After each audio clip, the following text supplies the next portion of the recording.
À igreja, os pobres pedem amor. Por amor, entende-se respeito, acolhimento e reconhecimento, sem os quais dar alimentos, dinheiro ou prestar serviços sociais representam uma forma de assistência certamente importante, mas não se encarrega plenamente da dignidade da pessoa.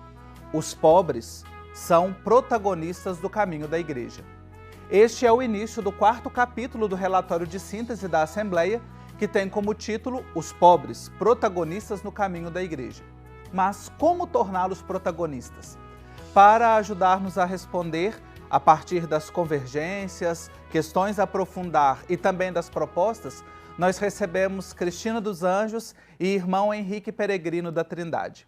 A Cristina participou da Assembleia do Sínodo como delegada, é socióloga, especialista em projetos sociais, especializando em dimensão social da fé, e ela atua como assessora nacional para migrações no Secretariado Nacional da Caritas. Também compõe a comissão do CELAM, CLAR e a Caritas no eixo Mulher na Igreja e na Sociedade.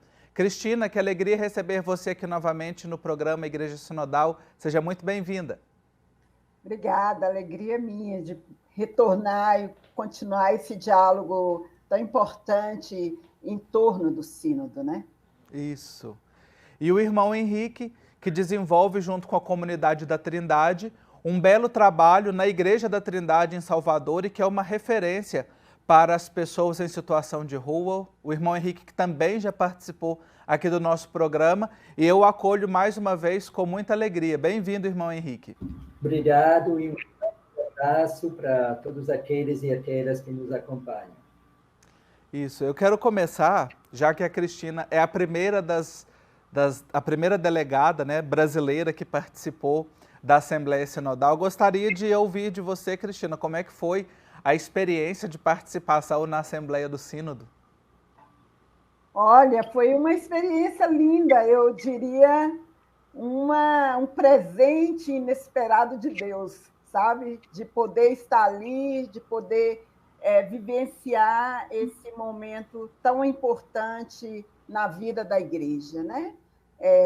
Foi muito intenso e com muitas discussões, mas também uma riqueza tremenda ali, participar com uma representação da igreja no mundo, poder fazer diálogos, né, ali a partir de uma metodologia que nos dava a possibilidade de fato, refletir, nos posicionar.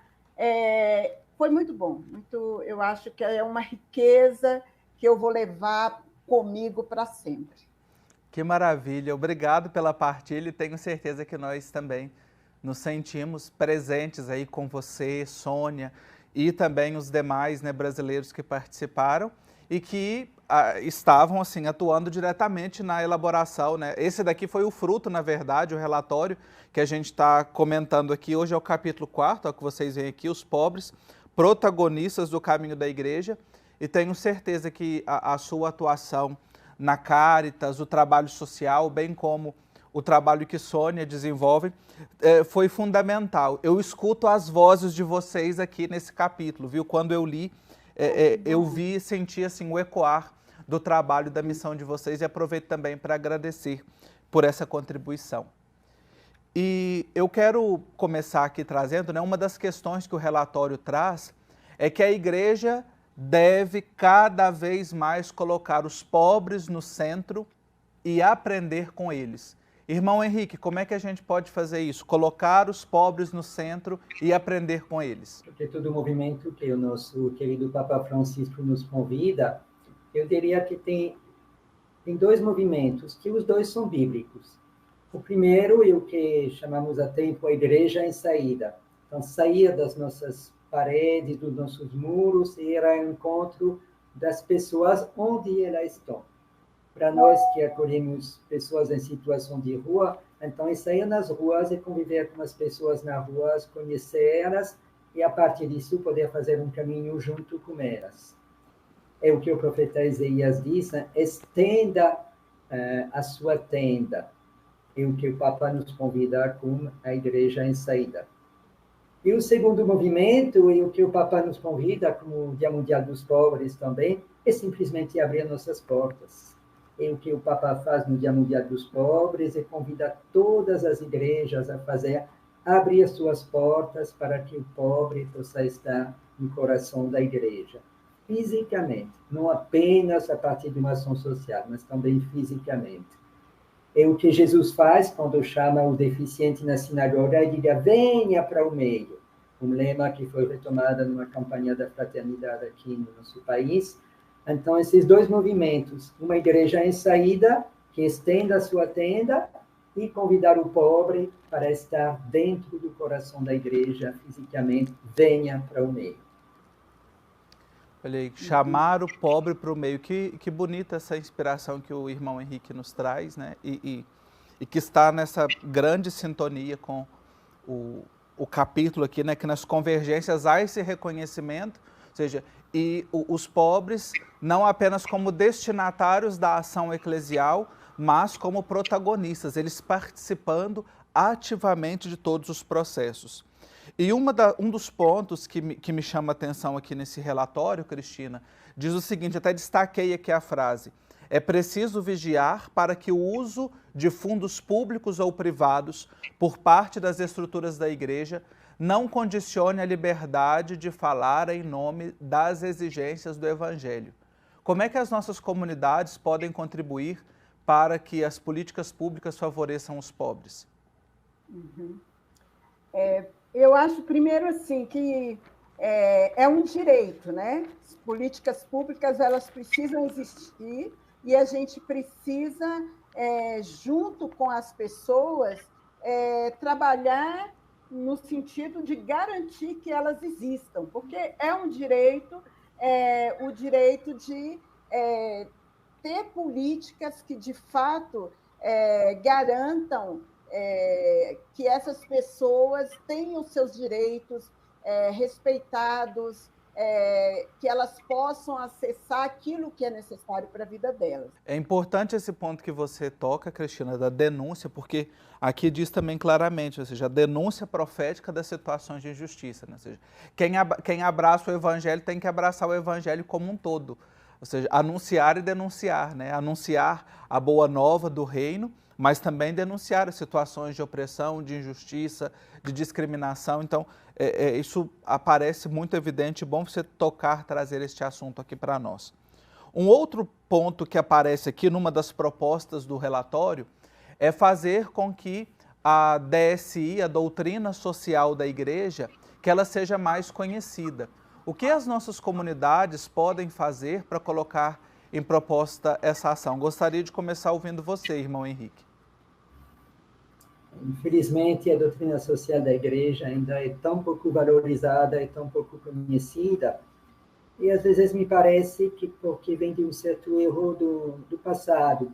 Eu gosto muito de retomar no livro dos Atos dos Apóstolos o início da igreja, que é o dia de Pentecostes, né? O Espírito Santo desce sobre os primeiros discípulos e discípulas de Jesus reunidos, e aí começam a pregar Jesus e Jesus ressuscitado. Então, a igreja existe para anunciar a ressurreição de Jesus. Pregar esse Jesus que dá vida e que ressuscita de todas as forças de morte. Mas no dia seguinte, aí que está muita gente para nesse primeiro dia, no dia seguinte, Pedro e João vão ao templo. E chegando no templo, se encontram com um homem aleijado, que está lá sentado pedindo esmola. É como se fosse a igreja nascente, na sua dimensão hierárquica com Pedro, na sua dimensão contemplativa com João, de repente se encontra com a humanidade sofrida. E ela está ali, ela está pedindo esmola, uma situação que não é a vida digna, que não é a vida que Jesus veio trazer. Eu vim para que todos tenham vida e vida em plenitude. E aí Pedro e João vão fazer o que o mestre fazia, como bons discípulos, simplesmente eles aprenderam com Jesus e vão refazer aquilo que Jesus fazia nessas situações. E vão dizer para o aleijado, em nome de Jesus, levanta-te e anda. E o homem se levantou e andou.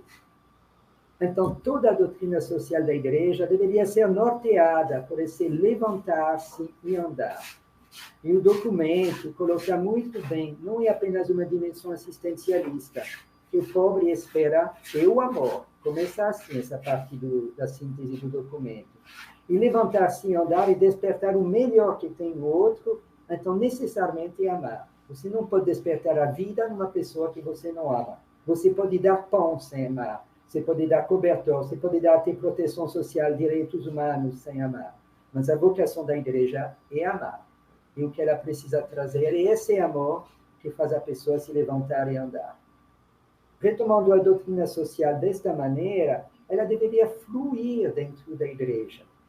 Precisamos anunciar Jesus e Jesus Cristo ressuscitado, que convida toda a humanidade sofrida hoje a se levantar e andar. As duas coisas não podem ser separadas. Olha que bonita que o irmão Henrique traz para nós e para a gente encerrar esse bloco.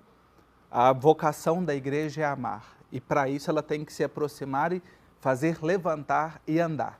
Um intervalo bem rapidinho e já a gente continua falando sobre os pobres, que é o capítulo 4 do relatório de síntese. Até já! Já estamos de volta aqui com o nosso programa, hoje refletindo sobre os pobres, protagonistas no caminho da igreja, que é o capítulo 4 do relatório de síntese, conversando com a Cristina dos Anjos, que foi delegada brasileira no Sínodo, e também com o irmão Henrique Peregrino, da Comunidade da Trindade, em Salvador, que terminou o bloco anterior reconhecendo, proclamando e aquecendo o nosso coração de que a vocação da igreja é amar. E isso ela faz também no encontro com os pobres no seu dia a dia. Cristina, tem aqui no relatório de síntese, né, que a gente tem refletido, trabalhado, há uma chamada para que as organizações que desenvolvem trabalhos no campo da assistência social, da educação e outros, se sintam expressão da comunidade cristã e evitem um estilo impessoal de viver a caridade. Que caminhos podem ser tomados para assumir essa identidade? Eu acho que o Henrique trouxe muito bem anteriormente, né? O tema que se relaciona com a doutrina social. Então, eu entendo que também que a gente tem pouco trabalhado, refletido a partir da doutrina, porque eu acho que ela é a base, sabe, para, de fato, garantir que as organizações, as pastorais, desenvolvam suas ações, tendo como referência essa caminhada, né, com a igreja, né?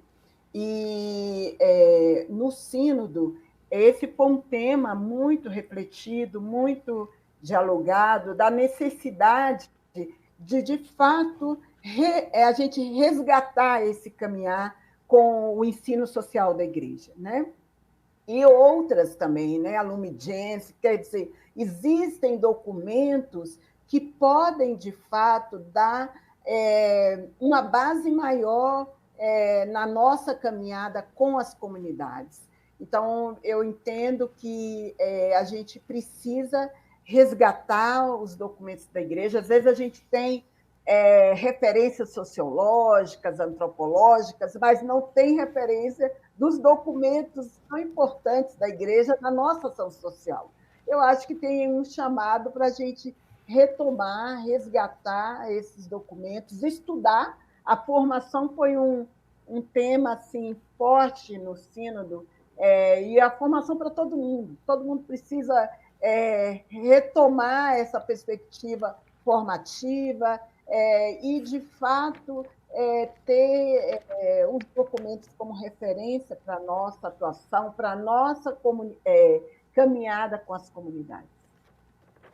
Isso, e você toca nessa questão da formação, eu estou aqui com as propostas, né?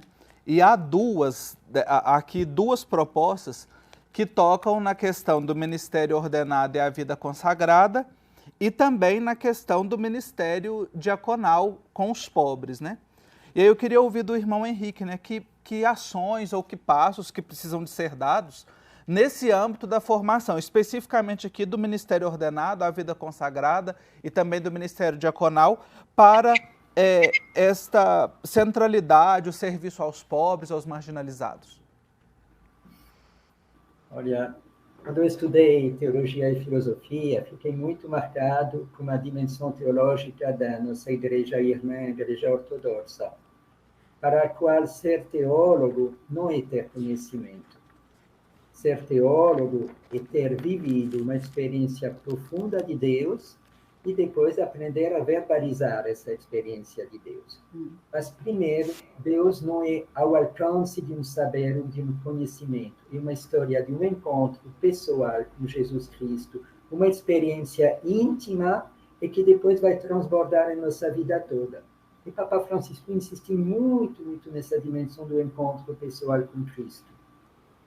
Então, infelizmente, hoje em dia, a formação dos nossos ministros ordenados, sobretudo através dos seminários, é muito, muito intelectual. Como se fosse uma questão de saber intelectual, poder partilhar a experiência de Deus com outras pessoas. Enquanto se trata de uma experiência do coração. Encontrei alguém que mudou minha vida, eu preciso partilhar isso com os outros. E justamente nas propostas, na letra O, a síntese do Sínodo nos diz que poder ir ao encontro do pobre, amá-lo, servi-lo, aprender com ele, não é uma opção, não. É uma exigência de fé. É o que dizia do início da igreja, Atos 2 e Atos 3. Anunciar Jesus Cristo ressuscitado e, ao encontrar a humanidade sofrida, convidar ela para se levantar e andar.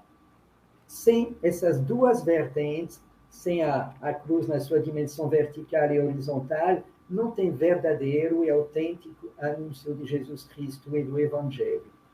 Então, por isso, dentro da formação, deveria se incluir um momento de experiências fortes junto com os pobres de hoje.